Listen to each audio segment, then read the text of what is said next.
So I think ano tayo, 1 year and a half tayong naglaan ng panahon para isa-isahin, verse by verse, maaral natin yung Romans. At yung pong message ko ngayon na meron title na Faith That Works, Practicing the Message of Romans. So sa Bible po, meron po dong 66 books, 39 po sa Old Testament, you have 27 sa New Testament. Tapos sa New Testament po, out of the 27 books, andun po yung isang aklat ng Romans na ating pong inaral since last year. Okay? At ngayon po, ako po ay nagagalak dahil natapos po natin yung pag-aaral na yon. And I do believe na sa iba't ibang kaparaanan po na-empower po tayo ng book na yon.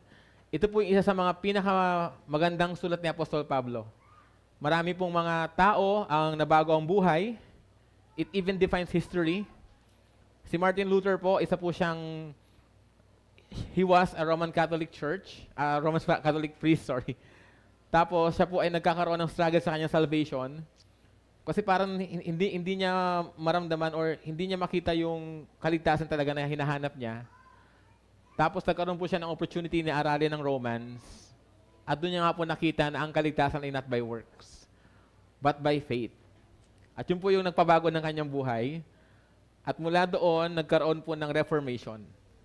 So ganun po yung effect ng Romans kay Martin Luther, na bago yung ating idea about salvation. At sana po, sa ating pong pag-aaral, mga pag-aaral po natin noong nakaraan ay nakatulong po ito para sa bawat isa. So ngayon po, yung ating focus ay ano ba yung mga lessons sa pwede natin mauwi. So parang this is just a summary of everything that we have learned from the gospel or from the epistle of Paul to the Romans. So meron po akong 4 na points ngayong umaga. At sana po ay makapag-uwi tayo ng kahit isa na pwede nating i-apply sa ating mga kanya-kanyang buhay. Wala po tayong particular text na babasahin, but we will move along sa Romans para po sa ganoon ay makita po natin, mabalikan po natin yung mahalagang lesson na ibigay po sa atin ng ating Panginoon. Bago po tayo magpatuloy, tayo po muna yung manalangin. Panginoong Hesus, salamat po sa umagang ito. Salamat po sa mga tao na nakasama namin ngayon for the first time. Nawa ay makapag-minister po kami sa kanila sa pamagitan po ng pangaral po ng iyong salita. Iniling ko, Lord, na katagpuin mo kami ayon po sa aming level ng pagmamahal sa iyo. At Panginoon, pagkatapos po ng aming series sa Romans, mas lalo pa po kaming mag-commit, Panginoon, sa inyong kaharian dahil nga naunawaan po namin kung gaano po kalawak yung pagmamahal na binigay niyo sa bawat isa. Father, help me to explain this sermon to everyone. I know that you have a message in store for each of us, regardless of our situation in this life. Panginoong Hesus, kayo na pong bahala magturo sa amin, kasama ang Banal na Espiritu na siyang mag-empower sa amin para maunawaan ang bawat kahulugan ng mga talatang aming pag-aaralan. Sa pangalan po ni Jesus, Amen. So yung una po nating point for this particular sermon, yung una pong gusto kong mauwi po natin sa ating pong pag-aaral sa Book of Romans ay be sensitive to God's plan for His ministry. Yun po yung una. Kailangan po tayo maging sensitive sa ginagawa ng Diyos sa Kanyang ministeryo. So I just want to say from the very beginning, this is God's ministry.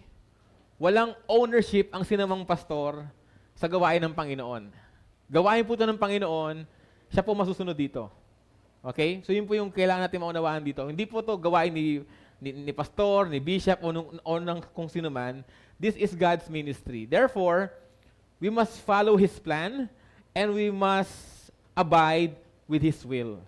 Yun po yung isa kong gustong ibigay sa bawat isa. Kasi tayo mga nasa ministry, parang minsan iniisip natin sa tagal-tagal natin sa paglilingkod, we think na pag may-ari natin yung ganitong klaseng position, na ayaw natin siyang ibigay sa iba, ayaw natin siyang i-let go, at inisip natin kung ano yung gusto natin mangyari, dapat ganun yung mangyari sa ministry. Pero tandaan po natin, this is God's ministry. He will call the shots. We can plan, we can brainstorm, but at the end of the day, it is God who wills. Siya pa rin po masusunod. Okay? Dito po, gusto ko rin bigyan ng diin na yung calling po natin sa ating Panginoon, yun po yung nauuna bago yung ating planning. Our calling precedes our planning. Halimbawa po, si Apostle Paul, sa umpisa pa lang, ang kanyang declaration kagad, Paul, a servant of Christ Jesus, called to be an apostle and set apart for the gospel of God. So yun ang kanyang calling. At dahil doon, itong si Apostol Pablo, gumagawa siya ng paraan para ma-execute niya yung kanyang calling. Dahil siya ay apostol ng Diyos, siya ay apostol ni Jesus Christ, lahat ng ginagawa niya ay para sa karya ng ating Panginoon. Wala siyang hidden agenda. Wala siyang personal interest na pinupush. Everything that he does is for God's kingdom and for the glory of our Lord Jesus Christ. At bilang mga mananampalataya, manawaan po sana natin mga kapatid na kung tayo po ay naglilingkod sa gawain ng Panginoon, sana po ang pinupush po natin na interes ay interes sa ating Panginoon. Hindi natin dapat ginagamit yung ating ministry para maatupad yung ating mga pansariling kaisipan or pansariling mga agenda. We must always prioritize what God wants. God's agenda, God's schedule, God's priorities above others or above ours.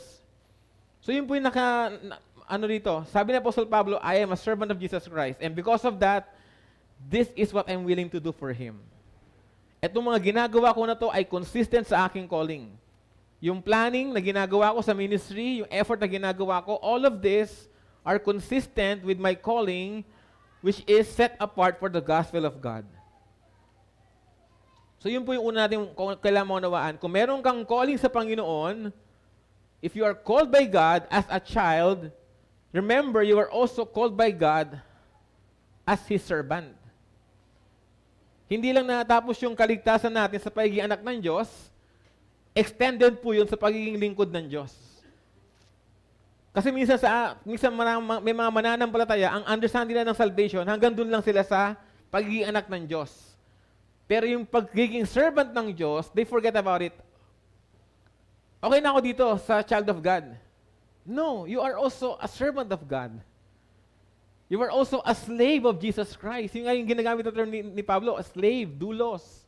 Alipin ka ng ating Panginoon. At dahil alipin ka ng ating Panginoon, kailangan mo siyang paglingkuran. Kapag tayo po ay tinawag ng Panginoon sa ministry, kung talagang tayo ay passionate sa ating calling, sa ating ministry na pinangahawakan, kasama po talaga doon yung nagpaplano tayo.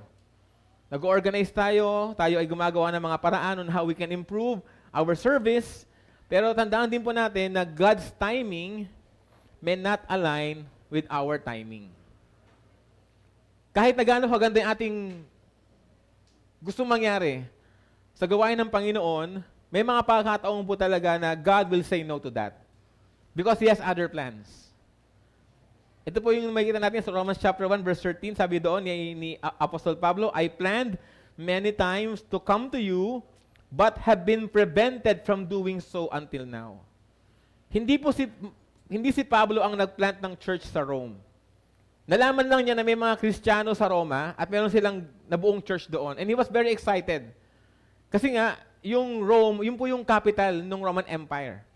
Doon nakatira yung emperador, maraming influential person sa Rome, so natutuwa siya na may mga Kristiyanong nag-initiative or nag-initiate mag-build ng church doon. At gusto niyang puntahan yon kasi nga, he wants to meet them. He wants to minister to them. Pero sabi mo sa ating text, hindi siya pinayagan. Sino po yun? Si Satan ba? Hindi, ang Diyos. Meron siya magandang plano para sa isang iglesia ng Panginoong Hesus, pero sabi ng Panginoon, hindi kita paupuntahin doon ngayon. So magandang lesson po sa atin yon na sometimes we plan things for the Lord, but God has other plans. And God will say no. Sasabihin ng Panginoon, maganda yan, pero I have other plans for that. Hindi yan mangyayari ngayon. At para makita natin yung wisdom ng Panginoon sa ginawa niyang yon, kung natuloy si Apostle Paul sa Rome, let's say, yung plano niya, napuntahan yung church sa Rome, natuloy po siya doon, no? Napuntahan niya yung mga tao doon, yung mga Kristiyano doon, nakapag-minister siya doon lang sa mga Kristiyano sa Roma. Kasi natuloy siya eh. Wala siyang gagawing sulat. Pero dahil hindi siya natuloy sa Rome, anong ginawa niya? Gumawa siya ng sulat. At yung letter na yon, pinaabot niya doon sa mga Kristiyano sa Roma. Tapos yung letter niya na yon, na-multiply, at marami ang nakabasa. Yun po yung pinag-aralan natin. In the epistle of Paul to the Romans. So kung natuloy po siya, Ang kanya lang na-minister yung mga Kristiyano doon. Pero dahil hindi nga siya natuloy, gumawa siya ng sulat at hindi niya alam yon, na yung sulat niya na yon ang mag-empower sa maraming henerasyon na mananampalataya. Kasi yun talaga ang plano ng Diyos. That letter will become very powerful. It will influence many believers across generations. So yes, di ka matutuloy kasi maganda talaga plano ko. Gagawa ka ng sulat at yung sulat na yan, maraming makikinabang, hindi lang sila. So mga kapatid, kung mayroon po tayong plano sa ating Panginoon, tandaan po natin, yung Panginoon pa rin po ang masusunod, hindi po tayo.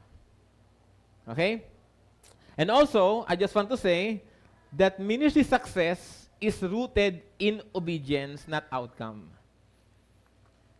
Kaya ka maglilingkod sa Panginoon dahil gusto mong sumunod sa Kanya. Yun yung pinaka-ugat ng lahat ng ito. You want to serve God because you want to obey God. Obedience comes outcome. In other words, ano man yung maging outcome ng iyong effort, hindi ka susuko kasi nga, ang gusto mo naman mag-obey. No? Naiintindihan po natin? Kasi minsan, we are doing God's will because we want this particular outcome. Bakit, paano ako hindi yun ang outcome na gusto ng Diyos? So, nakafocus tayo sa outcome, hindi tayo nakafocus sa obedience. Ang gusto ng Panginoon, mag-obey ka muna. Sabi nga ni Pablo sa Romans 15:18-19, yung pinagmamalaki niya ay yung mga na-accomplish niya through Jesus Christ. In God's economy, success is measured by faithfulness, not results. Our job is to plant and water, God gives the increase. Marami mga mananampalataya ang na-disappoint sa ministry, ang bumigay sa paglilingkod sa Panginoon kasi yung outcome na ina-expect nila hindi nangyari. So they are there because of the outcome, not because of the obedience. Magkaiba po yan, mga kapatid. Huwag nating isipin na kaya tayo susunod kasi ito yung gusto nating result. Tandaan po natin, Diyos ang mag-produce ng result. Hindi po tayo. Maganda po ito sa evangelism. No? Nag-share ka ng gospel sa maraming tao, walang na-convert. Lord, failure ba ako? Ayoko na mag-evangelize kasi wala naman ako convert eh. You misunderstood the strategy. You will preach, God will convert. Kung walang ma-convert, it's no longer your problem. Just continue to preach. So yun yung example ng nakafocus ka sa outcome, imbis na nakafocus ka sa obedience. Hayaan mo lang result. Basta maglingkod ka lang, Diyos na ang bahala sa lahat. God loves your energy. God loves your idea. God loves your resources. But He wants first your obedience. Sumunod ka muna. Yun yung sekreto ng mga successful Christians. They obey the Lord regardless of the outcome. Amen? Alam ko marami sa inyo na-disappoint kasi ito yung gusto yung result eh, pero iba talaga ang ginagawa ng Panginoon. Hayaan nyo lang, basta lingkod lang tayo ng lingkod, Diyos na ang bahala. Okay? At dahil po dyan, meron tayong mga application dito. Una, we must pray regularly for for discernment. We must ask God, where do you want me to serve today? Siguro pagising nyo, bukas pagising nyo, no? Ask the Lord, Lord, anong gusto mong gawin ko ngayon? Aside sa pumasok sa school, aside sa gawin ko yung trabaho ko, aside sa i-open ko yung business ko, meron ka bang particular na gustong gawin sa akin ngayon? Help me to be sensitive sa yung pagkilo sa aking buhay. Maganda po yun, nakaplano na lahat ng ating gagawin. Bukas siguro, nakaplano na yung, nakaplansya na kayo, di ba? Nakahanda na yung mga pagkain, naka-divide na yung budget ninyo. Pero somehow, allow the Lord to intervene in your day-to-day life. Baka meron siyang ipapagawa sa'yo. Okay? Ito nga po, yung pangalawa, kailangan po yung agenda natin ay maging flexible sa agenda ng Panginoon. Amen ba? Andiyan ba kayo? Pag sabi sa yung katabi, dapat yung flexible tayo sa agenda ng Lord. Sabihin niyo yun, we have to be flexible. We must adapt to God's redirection. Kasi baka may ipapagawa ang Panginoon sa'yo ngayong linggo, pero na-miss mo kasi sobrang naging rigid sa schedule mo. Walang masama sa planner. Dami kong planner, wala naman eh. January lang ako eh. Kasi nga, flexible tayo sa Panginoon eh. Walang masama sa walang masama sa pagpaplano, mga kapatid, no? Pero tandaan po natin, sometimes God will intervene in your plan. Tingnan si Apostol Pablo sa Acts chapter 9. Sa Acts chapter 9, ang agenda niya, i-persecute ang mga mananampalataya sa Damascus. Pero ano nangyari? On his way to Damascus, Christ intervened. Tinawag siya bilang maging apostol. That's not part of his agenda. Never in his life na na-imagine niya maggagawin niya yung kasi siya ay sold out Judaizer. Pero because Christ wants him to be his apostle, nag-intervene siya. Binago niya yung agenda ni Pablo. Ganun din po sana tayo. Let's allow the Lord to work in our agenda. Alam ko may mga flight na kayo ngayong taon. Ayan, naka-budget na kayo. May mga pupuntahan na kayo. Pero what if God asks you to do something on that day? On that particular date, are you willing to adjust your agenda for the Lord? Ganun ba tayo ka-flexible sa ating Panginoon? Mga kapatid, let us not forget na may mga divine appointments mo sa ating buhay. Try to be sensitive. Bakit kaya nangyari ito sa aking buhay? Dapat ito yung mangyayari sa akin ngayong araw. Pero bakit kaya ganun? Minsan yung mga unexpected interruptions sa buhay po natin, that is God's opportunities for you.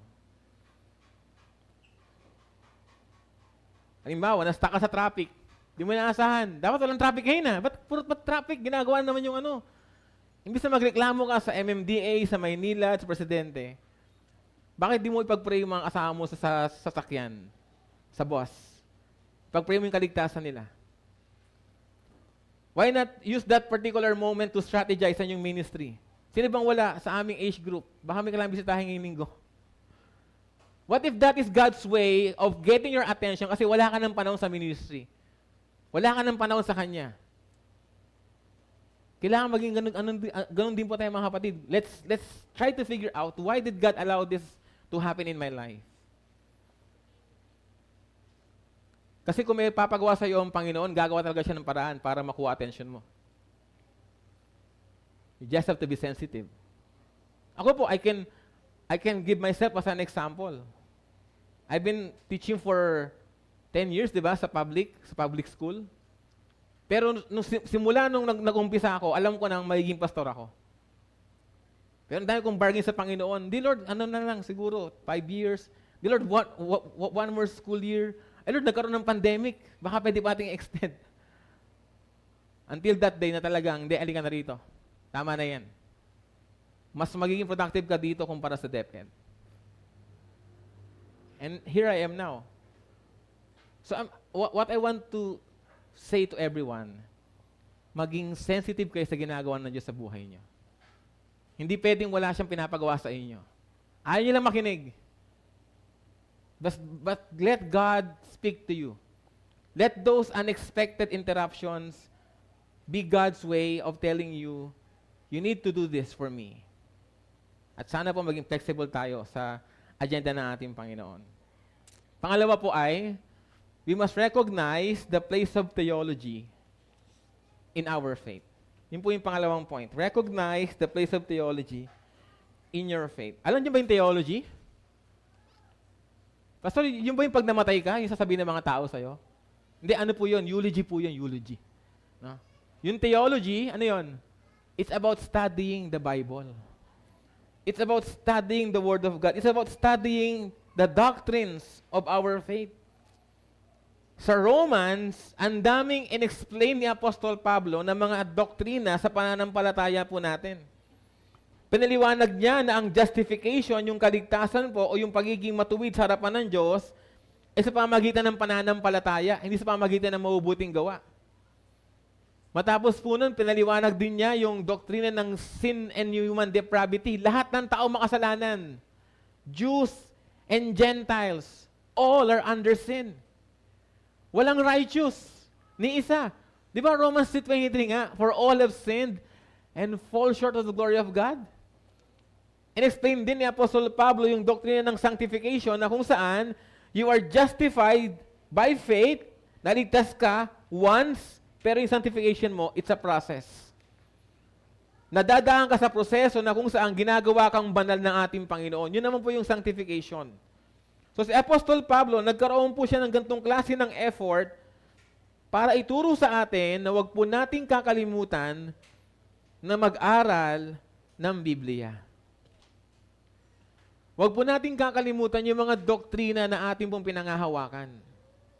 We have to study the Bible. We have to know our faith. Or we need to know our faith.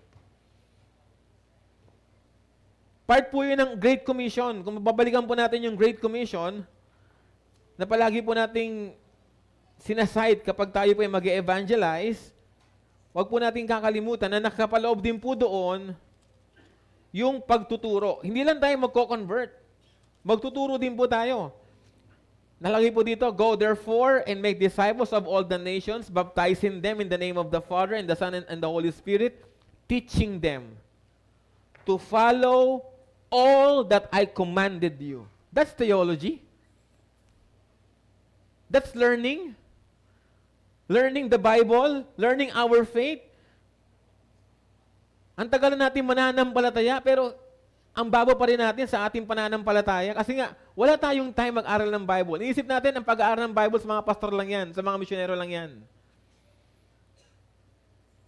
Nung sinulat ni Apostol Pablo yung Romans, ang audience po niya, hindi mga pastor, hindi mga misyonero, hindi mga theologians, ordinary Christians. At bago siya umabot dun sa application, dun sa sinabi niya sa kanila, mag-serve kayo sa Panginoon, Romans chapter 12, 11 chapters ng doctrine ang ginawa ni Apostol Pablo. Theology muna, pagkatapos doon, saka siya nag-encourage na mag-serve sa Panginoon. Doon niya lang ginawa yon. After niya i-discuss yung mga doktrina po natin. Mga kapatid, theology defines the gospel. It explains what we believe and why we believe. Without theology, we reduce the gospel to cliches or emotion. Paano mo nasabing ligtas ka? Naramdaman ko I feel. I just feel it. Okay na yun, maramdaman ko. Pero minsan, you have to know how you are saved. You have to know from what God did, saan ka niligtas ng ating Diyos. Kailangan natin maunawaan yung ating doktrina para sa ganun, kaya po natin siyang ipaliwanag at kaya din po natin siyang ipamuhay. What if meron magtanong sa'yo, bakit kayo naniniwalang si Jesus ay Diyos na nagkatawang tao? Di ba nagutom siya, natulog siya, napagod siya? Di ba ang Diyos, di naman siya nakakaranas na noon? O paano si Jesus naging Diyos? Bakit si Jesus yung nag-iisang tagapagligtas? Bakit hindi pwedeng iba? Bakit hindi pwede sa ibang pananampalataya ako lumapit at doon ako makasumpo ng kaligtasan? How sure are you na yung pananampalataya nyo lang yung tama? All these questions, tinatanong ng mga unbelievers, tapos nakakalungkot yung mga believers, walang maisagot. Why? Because we do not put emphasis sa theology. We don't study the Bible anymore. Nung kabataan namin, meron kaming TMS. TMS ba yun? Tama, TMS, Topical Memory Scripture. Mailiit lang yun. Bawat isang card, merong particular na verse na kinakabisado namin. May recite namin yun sa aming youth leader. Mga 10 o 5 every week. Just to fill in our mind with the Word of God. Mas kabisado pa natin yung mga character ng Jujutsu Kaisen kumpara sa mga books ng Bible. Mas alam pa natin yung mga Pokemon kumpara sa 10 Commandments. Why? Because we find theology boring. But theology shapes our identity. How can I say that I am a child of God if I do not study theology? How can I say that when I die, I will never be condemned? Kung hindi ko nabasa yung Romans chapter 5 verse 1, sabi doon, therefore, since we have been justified through faith, we have peace with God. Sabi po dyan, by faith and justification, not by works. Kaya ako nasabing ligtas ako dahil sa aking pananampalataya kasi yun yung sabi ng Bible I can quote a particular verse. Hindi pwedeng, hindi nararamdaman ko eh. Kaya sabi ni pastor eh, you have to discover it on your own. Sa pananampalatayang to, everyone is welcome to study the Bible. Punta ka sa ibang pananampalataya, bawal yan. Hindi mo mahawakan yan, hindi mo yan mabuksan, unless meron magsasabi. But here we are giving you the freedom. Kasi alam namin kapag nasa niyo ang kaligtasan ng Panginoon, you have the Spirit of God at di kayo maliligaw. Pero wala eh. Mas okay pa yung sampalan kumpara sa mag-aral ng Biblia. Nakakalungkot ito mga kapatid. Kaya sa ating maraming mga Kristiyano ang madaling madala sa maling katuruan because they do not study the Bible. Theology also anchors our hope. Romans chapter 8 verse 1, there is now no condemnation for those who are in Christ Jesus. Theology is the ballast in the storms of life. It keeps us steady when feelings fade or circumstances shift. Kung nakadepende ang kaligtasan natin sa emotion, kung nakadepende ang ating kaligtasan sa circumstance, kung hindi natin alam yung katotohanan ng salita ng Diyos, madali po tayong bumigay sa mga pagsubok. Dumaan ka sa matinding pagsubok. Nagtampo ka sa Panginoon, Lord, bakit mo binibigyan ng ganito? Pinaparusahan mo ba ako? Galit ka ba sa akin? Sabi nga sa Romans chapter 8 verse 1, there is now no condemnation. Hindi siya galit sa'yo. Dumadaan ka lang sa proseso ng sanctification. Pero di mo alam yun kasi nga, hindi ka nag-aaral ng theology. Mga kapatid, read your Bible. Study the Bible. Because it will benefit you more than you'll ever know.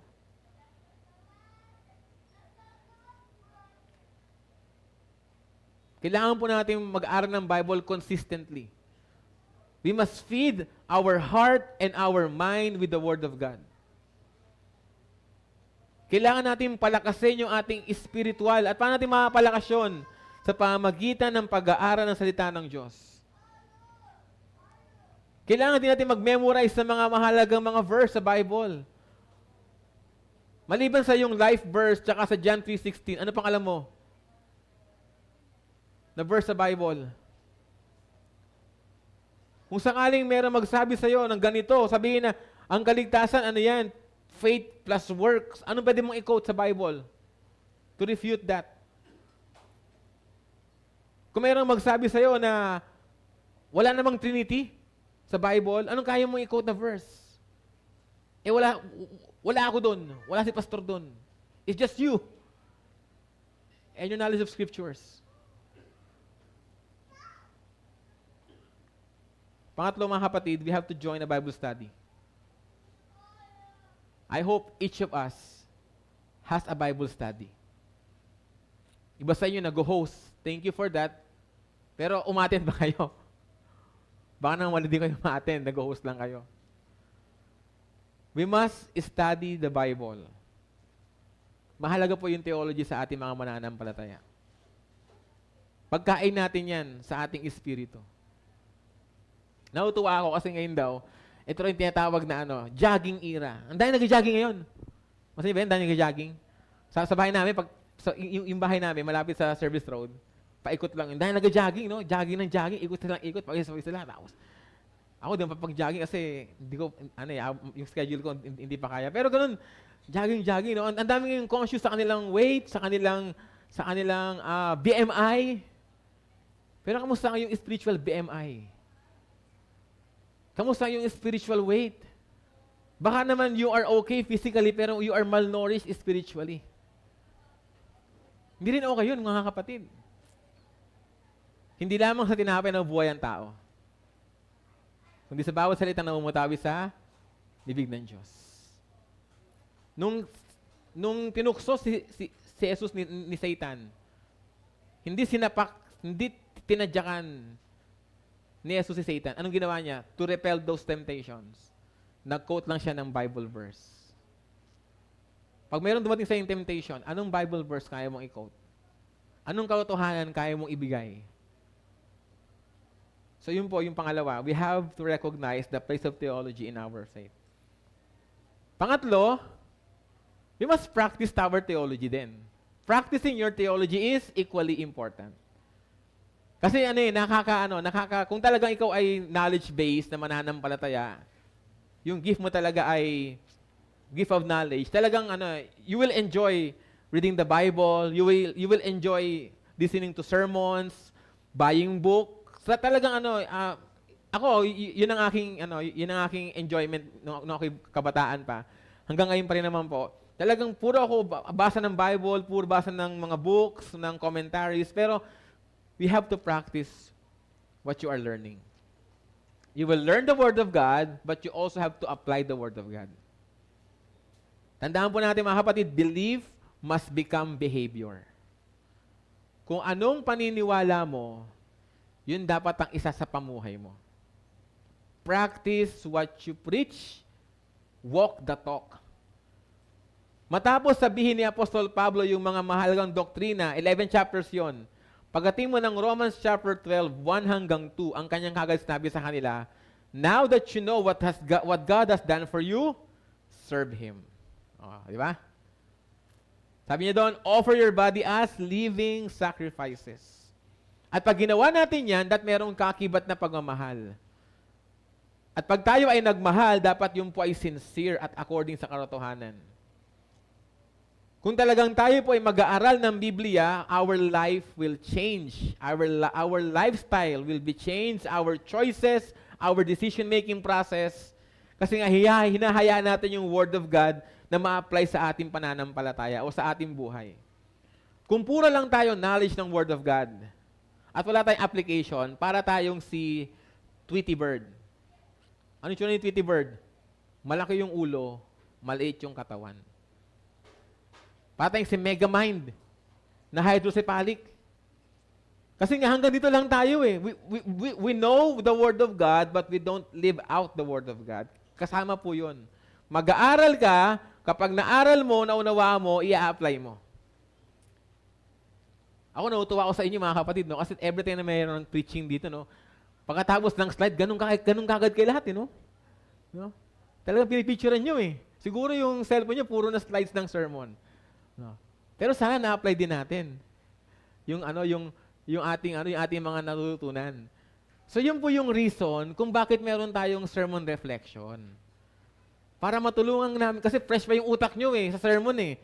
O di anong nakuha mo? So hindi po yun para lang magstay kayo na matagal sa church because we want to help you. When you hear from the Lord, you must act upon that. Kailangan may sa pamuhay natin yan. At isang transformation na nangyayari po dito ay yung ating relationship sa isa't isa.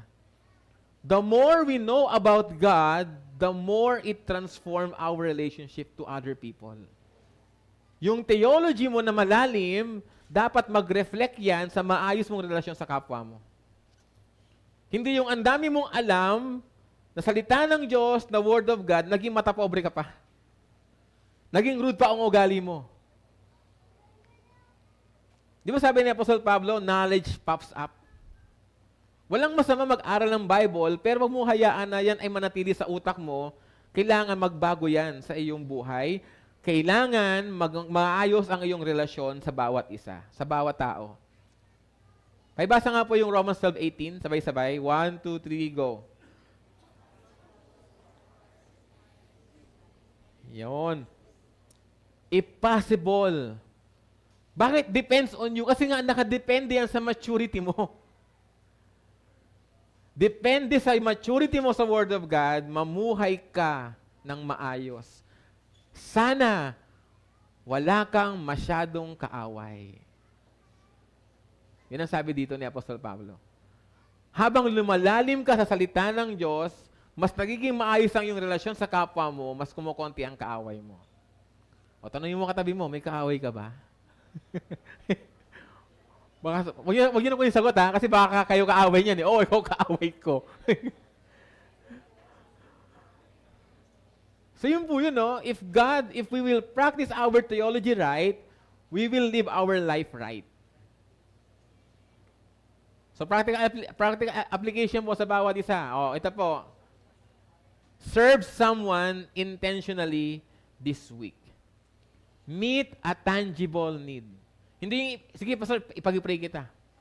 Kasi ganun kagad tayo, sige, pag-pray kita, sige, pag-pray kita.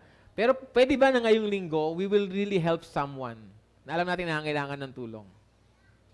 Talagang we will go beyond dun sa ating prayer lang. So yan ang challenge sa inyo ngayon, mga kapatid. Help someone in need, meet a tangible need. Okay? Pangalawa, practice forgiveness. Magpatawad po tayo sa mga tao na nagkakamali sa atin. Ang basic lang yan, pero ang hirap gawin. Because, meron tayong pride. Ayoko. Kasi sa atin, sa atin parang forgiveness is weakness. Hindi po ganun sa Christianity. It's a sign of maturity actually. You have to forgive. Apply grace as you have received it. Kung ano yung biyayang binigay sa'yo ng Panginoon, yun din ang pakawalan mo sa iba. Wag yung ang bait-bait ng Panginoon sa'yo, pero ikaw ang sama-sama, ang hirap mong magpatawad sa ibang tao. Hindi po maganda yon. At kung ako po tatanungin, ito po, observation ko lang, ewan ko lang kung mag-agree kayo dito. Lahat na nakaka-offend sa atin, hindi po nila yun sinasadya. Yung iba doon, dahil lang sa kanilang outburst of emotion. Kasi may pinagdadaanan sila. At ikaw lang yung napagbalingan nila. Pero maniwala ka, meron silang concern sa'yo. On that day lang, they have really a bad day. At kung ganon, why not forgive them? Kasi ikaw ba, di ka ba ganon sa kanila? O sa ibang tao? So practice forgiveness.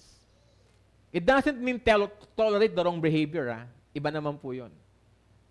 Pero it means kung merong maka-offend sa'yo, you will forgive that person. Gusto mo ma-amend yung relationship. Act in love towards someone difficult. Minsan talaga may mga tao mahirap pakisamahan . Diba? May mga tao talaga na mahirap, kahit anong gawin mo, talagang hirap din ako sa taong to. Pwedeng sa school, sa bahay, sa work, yung TL mo na nakakainis, sa community. Pero tandaan po ninyo, sabi ng Panginoon, love your enemies. Di ba? Amen ba? Parang wala nag-amen nung time mo love your enemies. Love your enemies. Sabi ng Panginoon. Sinampal ka sa kanan, ibigay mo yung kaliwa. Di ba? Kinuha yung undergarment mo, bigyan mo yung polo mo, pinalaki tayo 1 kilometro, lahat ka ng 2. Love your enemies. Love those people whom you think is difficult to love because first and foremost, you are difficult to love. But God love you to the uttermost. Ang maganda po sa ating Panginoong Yesus, hindi kanya idedemanda ng isang bagay na hindi siya ang gumawa in the first place. Sabi niya, magpatawad, ginawa niya yun sa'yo. Sabi niya, mahalin mo yung mga tao mahirap mahalin, ginawa niya rin yun sa'yo. So you have theology, that's good, but you have to practice it. At yung pinakahuli mga kapatid, pinakahuli pong point natin ay serve the Lord to the best of your capacity. Paglingkuran mo ang Panginoon sa abot ng makakaya mo. Mga kapatid, ito, siguro di nyo to alam. Sabi ko sa inyo, this is secret, pero ngayon sasabihin ko na sa inyo, yung best of your capacity, ang nakakaalam lang yan, ay kayo at ang Panginoon. Hindi ko alam yan. Kaya I can never judge you sa inyong commitment sa Panginoon. Pero kayo, dapat alam nyo kung ito ba talaga yung pinaka-best ko sa Panginoon o hindi. Because you are the only person who knows that and God Himself.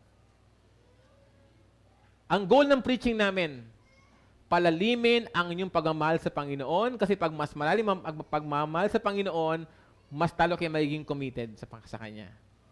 Kasi hindi ko alam kung ano ba yung best na kaya yung ibigay. Pero alam niyo yun. Kayo na nakakaalam nun. Hindi ko alam yun. At alam din ng Panginoon. So ask yourself, am I serving the Lord to the best of my capacity right now? Mga kapatid, lahat merong role sa katawan ni Kristo. Romans chapter 12, 4-6. Different gifts, but same Spirit. Meron kang gift galing sa Panginoon. Hindi pwedeng hindi. Hindi pwedeng wala. Kung ang tingin mo sa sarili mo ay talagang follower ka ni Jesus Christ, meron kang spiritual gift. Pastor, wala talaga eh. Hindi ka ligtas. Baka hindi ka ligtas kasi kung talagang anak ka ng Diyos, He will empower you to serve Him. I-empower ka ng Panginoon ang spiritual gift na gagamitin mo para paglingkuran siya at yung mga tao sa paligid mo. And kung meron tayong gift, sabi po ni Pablo sa Romans chapter 12 verse 11, we must use our gift diligently. Sabi nga niya, never be lacking in zeal, but keep your spiritual fervor serving the Lord. Ba't sinabi ni Apostle Pablo itong verse 11 na to? Kasi alam niyang ang mga mananampalataya, magiging tamad yan sa paglilingkod. Kakatamaran ng paglilingkod. Aayawan ng paglilingkod. Lalo na pag meron silang result na gustong makuha tapos hindi nangyari, tatamarin na yan. Sabi ni Apostle Pablo, hindi, diretso lang, tuloy lang. Remember, obedience, hindi outcome. Remember, yung Panginoong Yesus ang ating model. Remember, yung kanyang sacrifice para lang magkaroon ka ng buhay na walang hanggan. Sayang yung gift mo, pag hindi ka nag-serve, yung gift mo, kakalawangan yan, anong gagawin mo dyan? Faithfulness matters more than fame. Sa Romans chapter 16, ang daming in-honor ni Apostol Pablo na mga pangalan na hindi natin kilala. Siguro iba sa inyo, you've heard that name for the first time. Pero maniwala po kayo, ang Panginoon, naghahanap siya ng mga Kristiyano na willing mag-BTS. Ano yung BTS? Hindi yung K-pop ha. Hindi ko kilala yung mga yun eh. Hindi ko kilala, hindi ko alam. Ano yung BTS? Behind the scene. Wag nating isipin na ayoko na mag-serve sa Panginoon kasi marami nagpapakanta. Marami nang nag-preach. Hindi naman ito lang yung way para mag-serve sa Panginoon. Tumatakbo ang gawain ng Panginoon kasi may mga Kristiyanong willing mag-go behind the scene. At kapag nakita ng Panginoon na faithful ka sa behind the scene, dadaling ka niya sa spotlight. Pero dapat doon ka muna sa behind the scene. Kasi ang habol mo naman, hindi fame, di ba? Habol mo ay faithfulness sa paglilingkod. Kahit saan ka ilagay, okay lang, Lord, kasi gusto ko magpagamit sa'yo to the best of my capacity. And again, kailan nakakaalam kung ano ba yung best na yon? So tanong ko sa bawat isa, ito na ba yung best natin para sa Panginoon? Or we can still go further? We can still give more for the Lord. Application po dito sa ating last na point is, una, identify your spiritual gifts. Pwede po kayo magtanong sa amin. Meron po kaming tool. Sa COC, meron tayong tool na ginagamit para makita nyo, para malaman nyo yung gift ninyo. Pwede po kayo mag-request sa amin. 100 lang. Wala pong bayad. Free po yun, free po yun. Okay, lapit kayo sa amin. We can help you. We can give you that tool. Okay? Para malaman nyo anong gift ninyo. Tapos sa ganon, we can find a ministry for you. So, ito po ay para sa bawat isa na nandito ngayon. Okay? Pangalawang application, ito, volunteer in your local church. From greeters to teachers, your service matters. We will welcome you sa ministry ng COCM. Hanap kayo ng lugar. Tanong kayo, Pastor, anong pwede kong gawin? May paglalagyan po kayo sa ating gawain. Alam niyo ba ang Panginoon naghanap ng mga fat Christians? F-A-T, fat. Kaya nga ganito ako ngayon eh. Nabiro lang po. Ano yung fat? Faithful, available, teachable. Ikaw ba, itanong mo sa yung katabi, fat ka ba? Kailangan ka ng Lord kung fat ka. Kidding aside, mga kapatid, you can always find the place. Amen. At sana pag binigyan namin kayo ng maliit na role, sana po gawin din ninyo. Kasi yun po yung paraan namin para kayo magkaroon ng contribution sa gawain ng Panginoon. At yung pinakahuli po, encourage others in their calling. Yan, yung mga, kung meron kayo nakikita ng mga naglilingkod sa Panginoon na na-appreciate yung alam buhay, why don't you just encourage them? Just say, thank you sa yung paglilingkod na bibless ako sa iyo kasi ikaw yung palagi nagbubukas ng pintuan para sa akin. No? Ang aga-aga mo sa church. Salamat kasi palagi mong nilipit yung mga upuan kagad. appreciate those who serve the Lord dito sa loob ng ating simbahan. Kasi minsan, yun lang yung kailangan nila para pa sila magkaroon ng motivation sa paglingkod sa ating Panginoon. So yun na po yung ating sermon ngayong umaga. At sana po ay meron po tayong nakuha sa ating pong mensahe ngayon. Ang akin lang pong challenge sa bawat isa ay ito. Mga simpleng tanong lang po sa inyong buhay. Will you allow God to direct your path even if it interrupts your plans? Will you commit to digging deeper into His Word, not just to know theology, but to let it shape your soul? Will you start living out what you believe, not just in church, but at work, at home, and in every relationship? Will you serve with Him? Will you serve with everything God has given you, whether it's big or small, visible or unseen? Yan po yung ating lesson sa Book of Romans, and I hope tayo po lahat ay napagpala ng pag-aaral natin na to. So mag-pray po ako ngayon, na after po ng prayer, meron po tayong sermon reflection again. Find someone na pwede niyong kausapin about sa inyong learning sa ating pong mensahe. After po ng sermon reflection, meron po tayong response at saka offering. So let's pray. Thank you, Father, for this wonderful lesson. I hope na ang Romans po ay naka-empower po sa aming mga buhay. Lord, tulungan niyo po kami na magtiwala sa inyo pong agenda. We can make our plans, we can schedule everything in our lives, but still, we are willing to accommodate your will into our life, Panginoon. Tulungan niyo po kami na i-adjust namin yung aming mga kanya-kanya naming mga plano para po sa ganon. Hindi po namin ma-miss yung opportunity na ibibigay mo sa amin, Panginoon, to serve you in this calling, in this ministry. I also pray, Lord, na tulungan mo kami na ibigay po namin yung aming best na kayang ibigay sa inyo. Nawa, Lord, we can sleep at night at peace sapagkat alam namin we did give our best to you.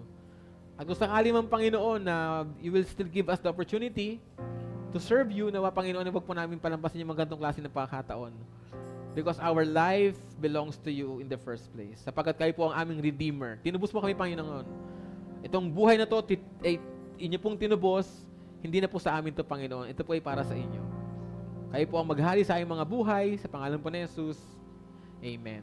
So ito po yung ating sermon reflection. Find someone. Ayan po. Pili kayo ng isa na gusto nyo sagutin. After po niyan, meron pa tayong response tsaka offering. Salamat po.